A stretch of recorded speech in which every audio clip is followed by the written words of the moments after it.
ನಮಸ್ಕಾರ ರೀ ಎಲ್ಲರಿಗೂ. ನೋಡ್ರಿ, ಇದು ಸಜ್ಜಿ ರೊಟ್ಟಿ ರೀ. ಈ ಸಜ್ಜಿ ರೊಟ್ಟಿನ ಸಂಕ್ರಮಣ ದಿನ ನಮ್ಮ ಉತ್ತರ ಕರ್ನಾಟಕ ಸೈಡ ಸ್ಪೆಷಲ್ಲಾಗಿ ಮಾಡ್ತಾರೆ. ಅದು ಹೆಂಗೆ ಮಾಡ್ತಾರೋ, ಆಮೇಲೆ ಈ ಸಜ್ಜಿ ರೊಟ್ಟಿಯಲ್ಲಿ ಯಾವ್ಯಾವ ಆರೋಗ್ಯದ ಗುಣಗಳದಾವು ಅನ್ನೋದನ್ನು ತಿಳ್ಕೊಂಬರೋಣ ಬರ್ರಿ.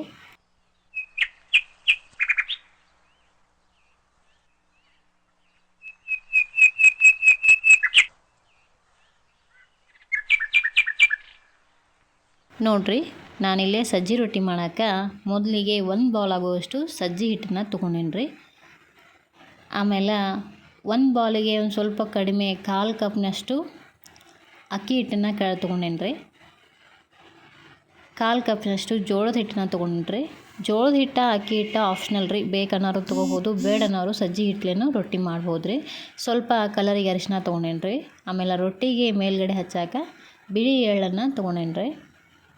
ನೋಡ್ರಿ, ಇವ ಸಜ್ಜಿ ರೀ. ಈ ಸಜ್ಜಿಯನ್ನು ಮೊದಲಿಗೆ ನೀರೊಳಗೆ 1-2 ಬಾರಿ ತೊಳೆದು ಹಾಕ್ಕೊಂಡ್ರಿ. ಅಂದ್ರೆ ಸಜ್ಜಿ ಹಾಲು ಬಿದ್ದಿರ್ತದೆ ರೀ. ಆ ಹಾಲನ್ನು ಸರಿಯಾಗಿ ತೊಳೆದ್ರೆ ಹೊಟ್ಟೆದು ಕೆಡೋದಿಲ್ಲ ರೀ. ಅದಕ್ಕಾಗಿ ಸಜ್ಜಿನ 2 ಬಾರಿ ತೊಳೆದು ಆಮೇಲೆ ಬಿಸಿಲಿಗೆ ಹಾಕಿ ಒಣಗಿದ ನಂತರ ಇದನ್ನು ಗಿರ್ನಿಗೆ ಹಾಕಿ ಆಮೇಲೆ ಈ ಹಿಟ್ಟನ್ನು ರೊಟ್ಟಿ ಮಾಡ್ತಾರೆ. ಭಾರತದಾಗ ರೀ ಆಹಾರ ಬೆಳೆಯುವ ಸ್ಥಾನಗಳಾದ್ರಿ ಈ ಸಜ್ಜೆ 5ನೇ ಸ್ಥಾನದಾಗ ಐತ್ರಿ. ಇದರ ಮೂಲ ಸ್ಥಾನ ರೀ ಆಫ್ರಿಕಾ ರೀ. ಈ ಸಜ್ಜೆ ರೀ 200 ವರ್ಷಕ್ಕೂ ಹಿಂದೆ ಸಾಗುವಳಿಯೊಳಗಿತ್ತಂತ್ರಿ. ಸಜ್ಜೆ ಏನ್ರಿ ಇಂಗ್ಲೀಷ್ನಾಗ ಪರ್ಲ್ ಮಿಲ್ಲೆಟ್ ಅಂತ ಕರೀತಾರೆ. ಆಮ್ಯಾಗ ಹಿಂದಿ ಒಳಗೆ ಬಾಜ್ರಾ ಅಂತಾರೆ. ಮತ್ತು ಕೆಲವು ಕಡೆ ಇದನ್ನು ಕಂಬು ಅಂತಲೂ ಕರೀತಾರೆ. ಈ ಬೆಳೆ ರೀ ಅತಿ ಕಡಿಮೆ ಮಳೆ ಬರುವಂತಹ ಪ್ರದೇಶದಲ್ಲೂ ಬೆಳೆಯಬಹುದು ರೀ. ಸಜ್ಜಿಯಿಂದ ತಯಾರಾಗುವಂತಹ ರೊಟ್ಟಿ ಕಡುಬು ಐತಲ್ರಿ, ಉತ್ತಮ ಪೋಷಕಾಂಶಗಳ ಜೊತೆಗೆ ರೀ ತುಂಬ ರುಚಿಯಾಗಿಯೂ ಇರ್ತಾವೆ ರೀ. ಸಜ್ಜಿ ಒಳಗೆ ರೀ ಅಧಿಕ ನಾರಿನಾಂಶ ಇರ್ತದೆ ರೀ. ಇದರ ಸೇವನೆ ಮಾಡೋದ್ರಿಂತ ರೀ ಕರುಳು ಸ್ವಚ್ಛವಾಗ್ತದೆ ರೀ.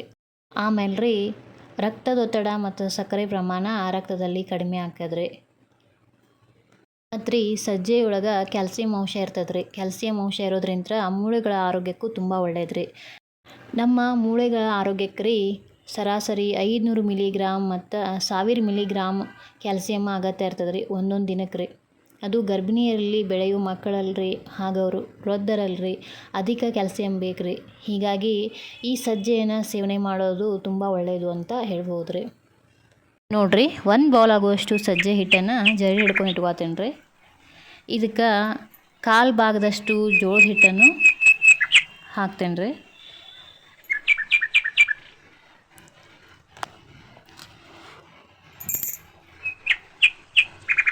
ಕಾಲು ಭಾಗವಾಗುವಷ್ಟು ಅಕ್ಕಿ ಹಿಟ್ಟನ್ನು ಮಿಕ್ಸ್ ಮಾಡೋಣ ರೀ.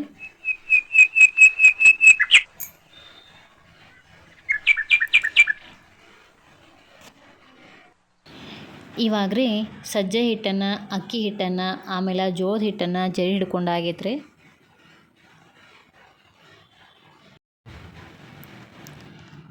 ಇದಕ್ಕಿವಾಗ ಸ್ವಲ್ಪ ಅರಿಶಿನ ಹಾಕ್ಕೊಂಡ್ರೆ. ಅರಿಶಿನ ಆರೋಗ್ಯಕ್ಕೆ ತುಂಬ ಒಳ್ಳೇದು ರೀ. ಇದ್ರೊಳಗೆ ಆ್ಯಂಟಿಸೆಪ್ಟಿಕ್ ಗುಣ ಇರ್ತದೆ ರೀ. ಆಮೇಲೆ ಅರಿಶಿನ ಹಾಲು ಸೇವನೆ ಮಾಡೋದ್ರಿಂದ ರೀ ಕಫ ಕಡಿಮೆ ಆಕೈತೆ ರೀ.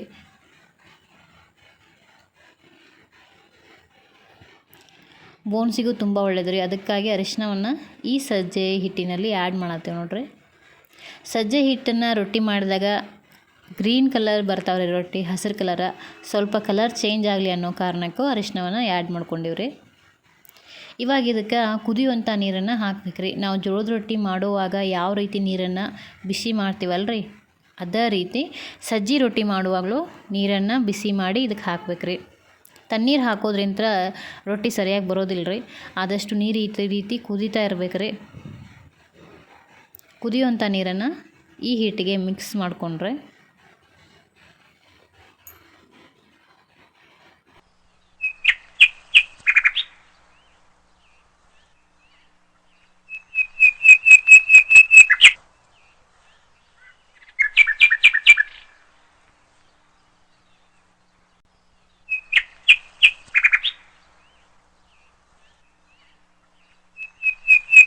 ನಿಧಾನವಾಗಿ ಹಿಟ್ಟನ್ನು ನೀರಿನ ಜೊತೆಗೆ ಸೇರಿಸ್ರಿ. ಒಂದು ಸ್ಪೂನ್ ಸಹಾಯದಿಂದ ಈ ಹಿಟ್ಟು ಆಮೇಲೆ ನೀರು ಮಿಕ್ಸ್ ಆಗೋ ಹಂಗೆ ಮಾಡಿರಿ. ಕೈ ಅದು ಹಾಕಕ್ಕೆ ಹೋಗ್ಬೇಡ್ರಿ, ಯಾಕಂದ್ರೆ ಕುದಿಯುವಂಥ ನೀರು ಇರ್ತಾವಲ್ರಿ, ಕೈ ಸುಡುವಂಥ ಸಾಧ್ಯತೆ ಇರ್ತದೆ ರೀ.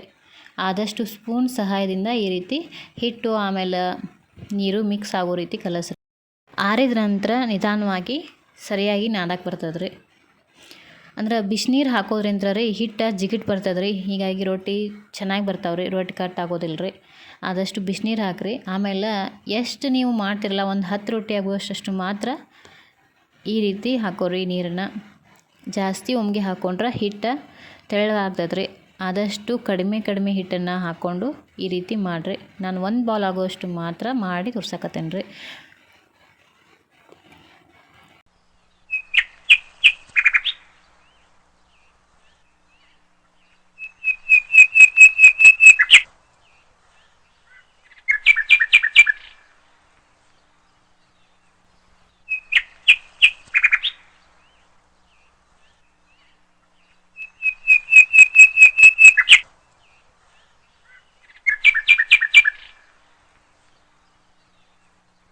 ನಾನು ಆವಾಗಲೇ ಏನಲ್ರಿ, ಕ್ಯಾಲ್ಸಿಯಂ ಅಂಶ ಮನುಷ್ಯಾಗ 500 ಮಿಲಿಗ್ರಾಮ್ 1000 ಮಿಲಿಗ್ರಾಮ್ ಒಂದು ದಿನಕ್ಕೆ ಅಗತ್ಯ ಇರ್ತದೆ ಅಂಥೇಳಿ.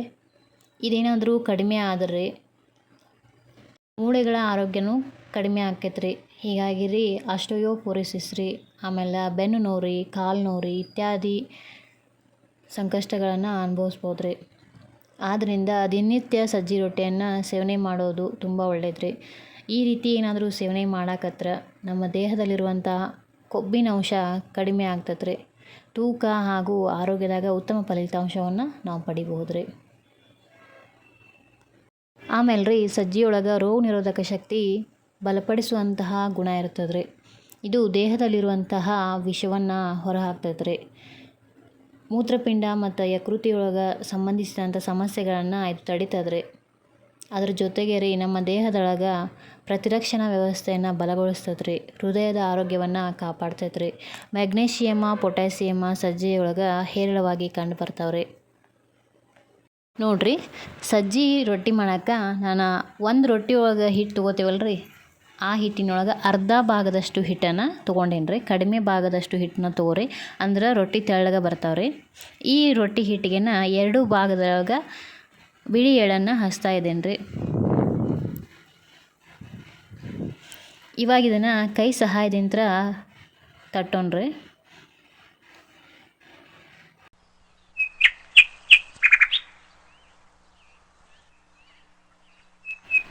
ನಾವು ರೀ ರೊಟ್ಟಿ ಮಾಡುವಾಗನ ಮೊದಲನ ಬಿಳಿ ಎಳ್ಳು ಹಚ್ಚಿದ್ರೆ ರೊಟ್ಟಿಗೆ ಬಿಳಿ ಎಳ್ಳು ಸರಿಯಾಗಿ ಹತ್ಕೋತಾವ್ರಿ. ರೊಟ್ಟಿ ಮಾಡಿದ ನಂತರ ಎಳ್ಳು ಹಚ್ಚಕ್ಕೆ ಹೋದ್ರೆ ರೊಟ್ಟಿಗೆ ಎಳ್ಳು ಹತ್ಕೋದಿಲ್ಲ ರೀ. ಹೀಗಾಗಿ ಮೊದಲು ನಾನು ಉಳ್ಳಿ ಮಾಡಿದ ತಕ್ಷಣ ಬಿಳಿ ಎಳ್ಳನ್ನು ಅದಕ್ಕೆ ಹಚ್ಚೇನಿ ರೀ. ಈ ರೀತಿ ಕೈಯಿಂದ ಮಾಡೋಕ್ಕೆ ಬರದೇ ಇದ್ದಾರು ನಾನು ಲಟ್ಟಣಿಗೆ ಸಹಾಯದಿಂದ ರೊಟ್ಟಿನ ಮಾಡಿ ತೋರಿಸ್ತೇನೆ ರೀ, ಹೆಂಗೆ ಮಾಡ್ಬೋದು ಅಂಥೇಳಿ. ಆದಷ್ಟು ತುದಿ ಭಾಗವನ್ನು ಜಾಸ್ತಿ ಬಡಿಬೇಕು ರೀ. ನಡುವಿನ ಭಾಗವನ್ನು ಬೆಳೆದ್ರೆ ನಡಕ ರೊಟ್ಟಿ ತಿಳುವಾಕೈತೆ ರೀ, ಕಟ್ಟಾಗುವಂಥ ಸಾಧ್ಯತೆ ಇರ್ತದೆ ರೀ. ಆದಷ್ಟು ರೀ ರೊಟ್ಟಿಯ ತುದಿ ಭಾಗವನ್ನು ಮಾತ್ರ ಕೈಯಿಂದ ತಟ್ಟಬೇಕು ರೀ. ಹಂಗೆ ತಟ್ಟಿದ್ರೆ ರೊಟ್ಟಿನೂ ದೊಡ್ಡದಾಗ್ತದೆ ರೀ. ಈ ರೀತಿ ಮಾಡೋಕ್ಕೆ ಬರದೇ ಇದ್ದವ್ರಿಗೆ ನಾನು ಲಟ್ಟಣಿಗೆ ಸಹಾಯದಿಂದ ರೊಟ್ಟಿ ಮಾಡಿ ತೋರಿಸ್ತೇನೆ ರೀ. ಈಸಿಯಾಗಿ ಮಾಡ್ಬೋದು ರೀ. ನೋಡಿರಿ, ಇವಾಗ ರೊಟ್ಟಿ ರೆಡಿ ಆಯ್ತು ರೀ.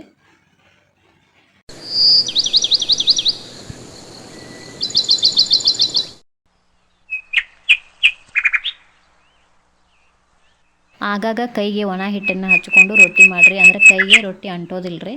ಆದಷ್ಟು ತೆಳ್ಳಗನೆ ರೊಟ್ಟಿನ ಬಡೀರಿ. ನೋಡಿರಿ, ಇಷ್ಟು ತೆಳ್ಳಗಾಗ್ಯದ. ಇವಾಗ ಇದನ್ನು ಕೆಳಗಡೆ ಭಾಗಕ್ಕೂ ಸ್ವಲ್ಪ ಇನ್ನಟ್ಟು ಹಿಟ್ಟು ಹಚ್ಚಿ ಇನ್ನೊಂದು ಸ್ವಲ್ಪ ತೆಳ್ಳಗಾಗುವಂಗೆ ಬಡೀನ್ರಿ.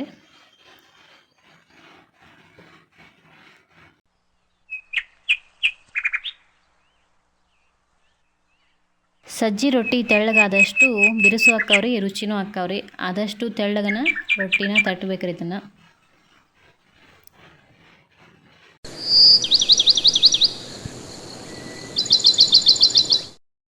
ನೋಡಿರಿ, ರೊಟ್ಟಿ ತಟ್ಟಿದ್ದಾಯ್ತು ರೀ. ಇಷ್ಟು ತೆಳ್ಳಗ ರೊಟ್ಟಿ ಇರ್ಬೇಕ್ರಿ ಅದ. ಇವಾಗ ನೀರಿನೊಳಗೆ ಒಂದು ಕಾಟನ್ ಬಟ್ಟೆ ಹಾಕಿದ್ದೆ ರೀ. ಆ ಕಾಟನ್ ಬಟ್ಟೆ ಸಹಾಯದಿಂದ ಈ ರೊಟ್ಟಿಗೆ ನೀರನ್ನು ಹಚ್ಚೋಣ ರೀ. ಉತ್ತರ ಕರ್ನಾಟಕ ಸೈಡ್ದವ್ರಾದ್ರೆ ಎಲ್ಲರೂ ರೊಟ್ಟಿ ಮಾಡೋಕೆ ಒಂದೊಂದು ಕಾಟನ್ ಬಟ್ಟೆ ಇಟ್ಟಿರ್ತಾರೆ ರೀ. ಅದೇ ಬಟ್ಟೆಯಿಂದನೇ ರೊಟ್ಟಿಗೆ ನೀರನ್ನು ಹಚ್ತಾರೆ ರೀ. ಆದಷ್ಟು ಕಾಟನ್ ಬಟ್ಟೆನ ತೊಗೊರಿ. ಬೇರೆ ಬಟ್ಟೆ ಆದ್ರೆ ತವಿ ಅದು ಹಚ್ಚಿದಾಗ ಸುಡುವಂಥ ಸಾಧ್ಯತೆ ಇರ್ತದೆ ರೀ. ನೀರು ಹಚ್ಚಿದ ನಂತರ ರೀ ರೊಟ್ಟಿಯನ್ನು ನೀರೆಲ್ಲ ಒಂದು ಸ್ವಲ್ಪ ಆರಿದ ನಂತರ ಒಂದು ಹಿಟ್ಟಿನ ಸಹಾಯದಿಂದ ತುದಿ ಭಾಗವನ್ನೆಲ್ಲ ಈ ರೀತಿ ಮಾಡ್ಬೇಕು ರೀ. ಅಂದ್ರೆ ಅದು ತುದಿಗೆ ಏನಾದರೂ ಅಂಟ್ಕೊಂಡಿದ್ರೆ ರೊಟ್ಟಿ ಅಂಟ್ಕೊಂಡ್ರೆ ಹೇಳ್ತದೆ ರೀ. ಹಾಗೇನಾದರೂ ಹೇಳ್ದೇ ಇದ್ದಾಗ ಒಂದು ಸ್ಪೂನ್ನ ಸಹಾಯದಿಂದ ರೀ ರೌಂಡಾಗೆ ಆ ರೊಟ್ಟಿನ ಈ ರೀತಿ ಮಾಡ್ಬೇಕು ರೀ.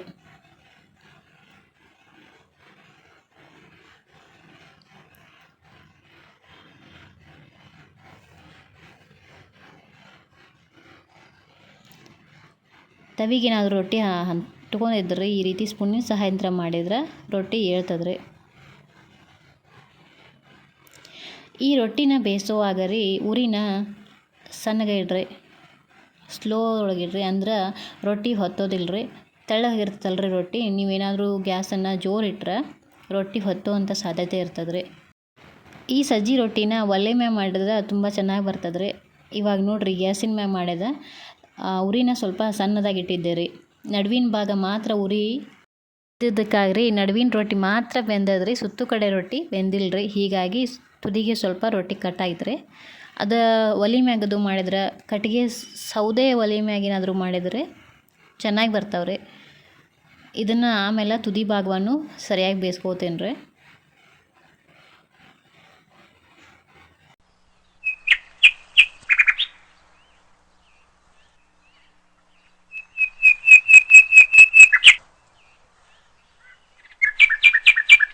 ನೋಡಿರಿ ಇವಾಗ ಸೈಡ್ನೂ ಬೇಯಿಸ್ಕೊಂಡ್ರೆ ಅಂದ್ರೆ ನಡುವಿನ ಭಾಗ ಮಾತ್ರ ಉರಿ ರೊಟ್ಟಿಗೆ ಹತ್ತದಲ್ರಿ. ಹೀಗಾಗಿ ನಡುವಿನ ಭಾಗ ಮಾತ್ರ ಜಲ್ದಿ ಬೇಯ್ತದ್ರಿ.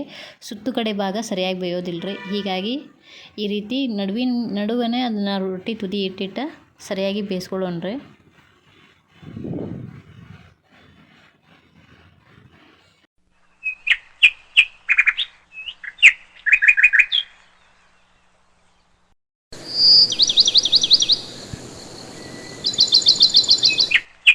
ನೋಡಿರಿ ಈಗ ಇದು ಸರಿಯಾಗಿ ಬೇಯ್ತ್ರಿ. ಈ ರೊಟ್ಟಿ ರೆಡಿ ಆಯ್ತು ನೋಡಿರಿ. ಸಜ್ಜಿ ರೊಟ್ಟಿ ಕೈಯಿಂದ ತಟ್ಟಿದಂಥ ಸಜ್ಜಿ ರೊಟ್ಟಿ ರೆಡಿ ಆಯ್ತು ರೀ. ಇವಾಗ ಲಟ್ಟಣಿಗೆ ಸಹಾಯದಿಂದ ಮಾಡುವಂಥ ಸಜ್ಜಿ ರೊಟ್ಟಿ ಹೆಂಗಿರ್ತದೆ ಅನ್ನೋದನ್ನು ತೋರಿಸ್ತೇನೆ ಬರ್ರಿ. ಆವಾಗಲೇ ಹಿಟ್ಟು ತೊಗೊಂಡು ಅಷ್ಟೇ ಹಿಟ್ಟನ್ನು ಈ ಸಜ್ಜಿ ರೊಟ್ಟಿಗೆ ತೊಗೋಬೇಕ್ರಿ. ತವಿ ಒಳಗೆ ಇನ್ನೂ ಸಜ್ಜಿ ರೊಟ್ಟಿ ಇದ್ದಕ್ಕಾಗಿ ಆ ರೊಟ್ಟಿನ ತಿರುವಿ ಹಾಕ್ತಾಯಿದ್ದೆ ರೀ. ನೋಡಿರಿ ಆವಾಗಲೇ ತೊಗೊಂಡಿದ್ವಲ್ರಿ ಅಷ್ಟೇ ಸಜ್ಜಿ ಹಿಟ್ಟನ್ನ ತೊಗೊಂಡೇನ್ರಿ. ನಿಮ್ಗೆ ಗೊತ್ತಾಗಲಿ ಅನ್ನೋ ಕಾರಣಕ್ಕೆ ಕೈಯೊಳಗೆ ಇಟ್ಟ ಬಿಳಿ ಎಳ್ಳನ್ನ ಹಚ್ತಾಯಿದ್ದೀನಿ ನೋಡಿರಿ ಎರಡು ಸೈಡ.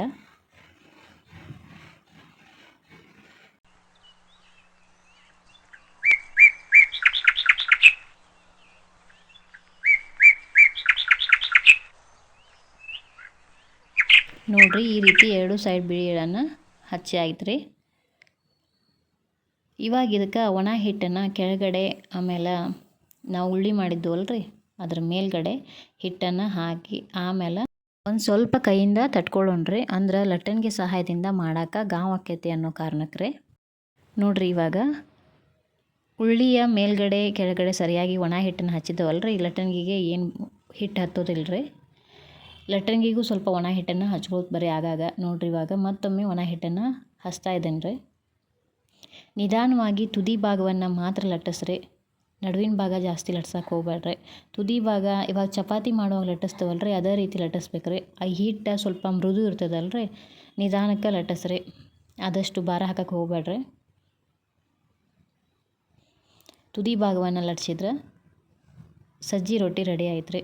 ಕೈಯಿಂದ ತಟ್ಟು ಮಾಡಿರ್ತವಲ್ರಿ ಅದೇ ರೀತಿನ ಈ ರೊಟ್ಟಿನೂ ಹಾಕದ್ರಿ. ಅದಕ್ಕಿಂತ ಇನ್ನೂ ತಿರುವು ಬರ್ತದೆ ರೀ ಈ ರೊಟ್ಟಿ, ಲಟ್ಸಿದ ರೊಟ್ಟಿ. ಕೈಯಿಂದ ತಟ್ಟೋಕೆ ಬರದೇ ಇದ್ದಾರು ಈ ರೀತಿನೂ ಮಾಡ್ಕೊಳ್ಬೋದು ರೀ. ಅಕಸ್ಮಾತಾಗಿ ನೀವು ಮೇಲ್ಗಡೆ ಭಾಗಕ್ಕೆ ಹಿಟ್ಟು ಭಾಳ ಹಚ್ಚಿದ್ರಿ ಒಂದು ಸ್ವಲ್ಪ ಕೈಗೆ ನೀರು ಹಚ್ಕೊಂಡು ಆ ರೊಟ್ಟಿನ ಕೈಯಿಂದ ಈ ರೀತಿ ಮಾಡಿರಿ. ಆವಾಗ ಒಣ ಹಿಟ್ಟೆಲ್ಲ ಹೋಗ್ತದೆ ರೀ. ಹಿಟ್ಟು ಭಾಳ ರೊಟ್ಟಿಗೆ ಹಚ್ಚಿದ್ರೆ ರೊಟ್ಟಿ ಬಿಳು ಬರ್ತಾವ್ರಿ. ಆದ ಕಾರಣಕ್ಕೆ ಹಿಟ್ಟನ್ನು ಕಡಿಮೆ ಹಚ್ಕೊಳ್ರಿ.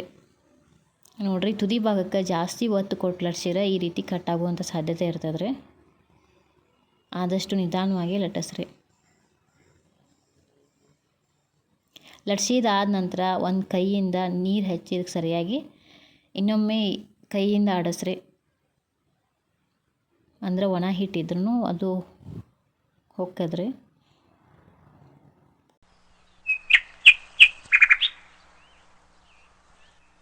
ನೋಡಿರಿ ಲಟ್ಸಿದಂಥ ರೊಟ್ಟಿ ರೆಡಿ ಆಯ್ತು ರೀ. ಇನ್ನೊಂದು ರೊಟ್ಟಿನೂ ಮಾಡಿ ತೋರಿಸ್ತೀನಿ ನೋಡಿರಿ.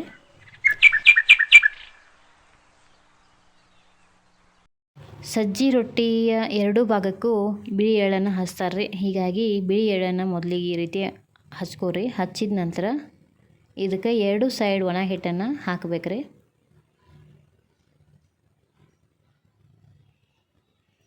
ಹಿಟ್ಟು ಸ್ಮೂತಾಗಿರ್ತದೆ ರೀ. ಆದಷ್ಟು ನಿಧಾನವಾಗಿ ಇದನ್ನು ಲಟ್ಟಿಸ್ಬೇಕ್ರಿ.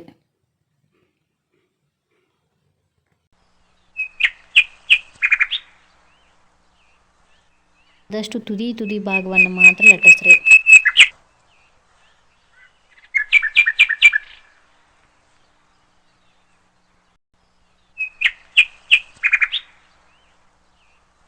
ತವಿ ಒಳಗಿನ ರೊಟ್ಟಿ ಬೆಂದ ತಕ್ಷಣವೇ ಈ ಕೈ ಒಳಗೆ ಇನ್ನೊಂದು ರೊಟ್ಟಿನೂ ರೆಡಿ ಆಕೈತ್ರಿ. ಈ ರೀತಿ ಲಟ್ಸೋದ್ರಿಂದ ಲಟ್ಸಿರ ರೊಟ್ಟಿ ಜಲ್ದಿನೂ ಆಕ್ಕಾವ್ರಿ, ಆಮೇಲೆ ತಿಳುವು ಆಗ್ತಾವ್ರಿ.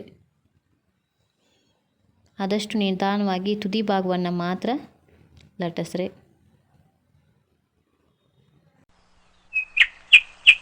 ನೋಡ್ರಿ, ಈ ರೀತಿ ತುದಿ ಭಾಗ ಕಟ್ಟಾಗಿದ್ರೆ ಆ ಕಡೆ ಈ ಕಡೆ ಹಿಟ್ಟನ್ನು ಸರಿಸಾಡ್ದಂಗೆ ಮಾಡಿ ಸ್ವಲ್ಪ ತುದಿ ಭಾಗವನ್ನು ಜಾಯಿಂಟ್ ಮಾಡಿಕೊಡ್ರಿ. ಆವಾಗಲೇ ನಿಮ್ಗೆ ತೋರಿಸಿನಲ್ರಿ ಜಾಸ್ತಿ ಭಾರ ಹಾಕಿ ರೊಟ್ಟಿ ಮಾಡಿದ್ರೆ ಯಾವ ರೀತಿ ಕಟ್ ಆಗ್ತದೆ ಅಂಥೇಳಿ. ಇವಾಗ ಸ್ಮೂತಾಗಿ ಲಟ್ಸಿ ನೋಡಿರಿ, ಯಾವ ಸೈಡನ್ನು ರೊಟ್ಟಿ ಕಟ್ಟಾಗಿಲ್ಲ ರೀ. ಮತ್ತು ಕಟ್ ಆದಂತಹ ರೊಟ್ಟಿ ಸೈಡ್ ಏನು ಮಾಡ್ಬೇಕಂದ್ರೆ ಸ್ವಲ್ಪ ಅಂಟಿಸ್ದಂಗೆ ಮಾಡ್ಬೇಕ್ರಿ ಆ ಕಡೆ ಈ ಕಡೆ ಭಾಗ ತಂದು. ಇದು ಜಾಸ್ತಿ ತಿರುವಾಗಿರ್ತದಲ್ಲ ರೀ ರೊಟ್ಟಿ, ಹೀಗಾಗಿ ತುದಿ ಭಾಗ ಕಟ್ ಆಗುವಂಥ ಸಾಧ್ಯತೆ ಇರ್ತದೆ ರೀ. ಇವಾಗ ಇದಕ್ಕೆ ಕಾಟನ್ ಬಟ್ಟೆಯಿಂದ ಆವಾಗಲೇ ನಾವು ತಟ್ಟಿ ಮಾಡಿದವಲ್ರಿ ರೊಟ್ಟಿ, ಅದೇ ರೀತಿ ಕಾಟನ್ ಬಟ್ಟೆಯಿಂದ ನೀರನ್ನು ಹಚ್ಚೋಣ್ರಿ.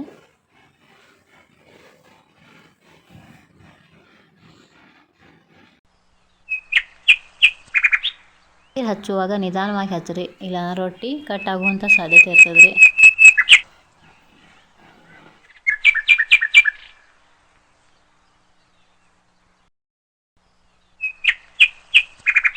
ಒಂದು ಸ್ವಲ್ಪ ಹಿಟ್ಟನ್ನು ತೊಗೊಂಡ್ರಿ, ತುದಿ ಭಾಗವನ್ನು ಈ ರೀತಿ ಮಾಡಬೇಕ್ರಿ. ಆಮೇಲೆ ಈ ರೊಟ್ಟಿಯನ್ನು ಸರಿಯಾಗಿ ಹೊಳಿಸಿ ಹಾಕ್ಬೇಕ್ರಿ. ನಾನು ಆವಾಗಲೇ ಏನಲ್ರಿ, ಒಂದು ಸ್ವಲ್ಪ ಹಿಟ್ಟು ತೊಗೊಂಡು ರೌಂಡಾಗಿ ಈ ರೀತಿ ಮಾಡೋದ್ರಿಂದ ಎಲ್ಲಿ ಹಿಟ್ಟು ಹತ್ತದ ಅನ್ನೋದು ಗೊತ್ತಾಗ್ತದೆ ರೀ. ಆವಾಗ ಒಂದು ಸ್ಪೂನಿನ ಸಹಾಯದಿಂದ ಮತ್ತು ಇದನ್ನು ತೆಗೆದು ಹೊಳಿಸಿ ಹಾಕ್ಬೋದು ರೀ.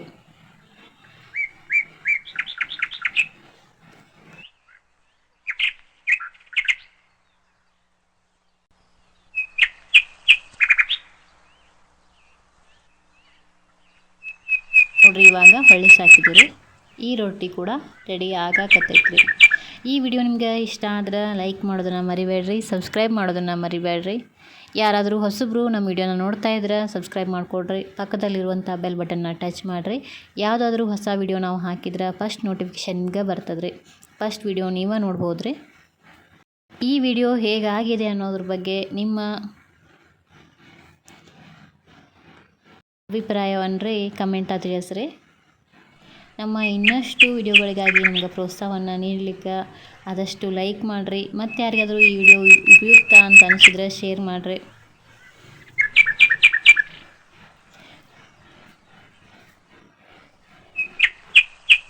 ಉತ್ತರ ಕರ್ನಾಟಕ ಸೈಡ ಯಾವುದೇ ಆದರೂ ರೀ, ಆಮೇಲೆ ಯಾವುದೇ ಸಭೆ ಸಮಾರಂಭಗಳಲ್ಲಾದರೂ ರೀ, ಯಾವುದೇ ಊಟದ